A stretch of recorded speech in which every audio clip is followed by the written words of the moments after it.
Donc on va progressivement passer ce qu'on appelle l'horizon du trou noir, enfin de la frontière du trou noir, mais on va être complètement déformé en fait.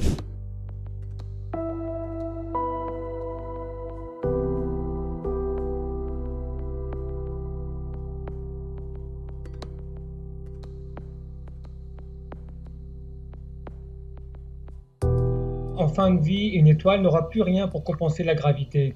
Donc l'attraction, en fait, la gravité comme on trouve sur Terre. Et donc finalement, l'étoile va s'effondrer sur elle-même et il va rester un résidu c'est un peu comme si on mettait notre Soleil ou dans un rayon de 3 km par exemple. Donc vous imaginez quelque chose de très dense.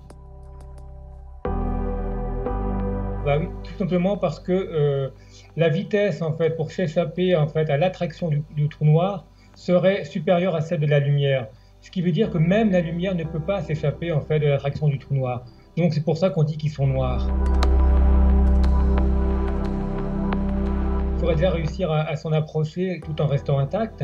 Donc finalement en fait ce qui va se passer quand on va s'approcher en fait d'un trou noir, c'est qu'on va avoir les forces d'attraction du trou noir qui vont finalement s'exprimer de façon un peu différentielle de part et d'autre de notre corps. Donc on va subir des forces de marée, donc en fait on va être étiré. Donc on va progressivement passer ce qu'on appelle l'horizon du trou noir, enfin de la frontière du trou noir, mais on va être complètement déformé en fait. Le temps en fait s'écoulera de façon différente lorsque la gravité en fait sera beaucoup plus importante en fait.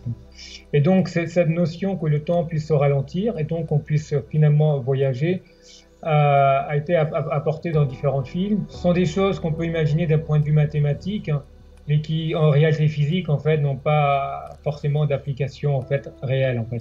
Même si au niveau équation papier en fait c'est assez élégant en fait.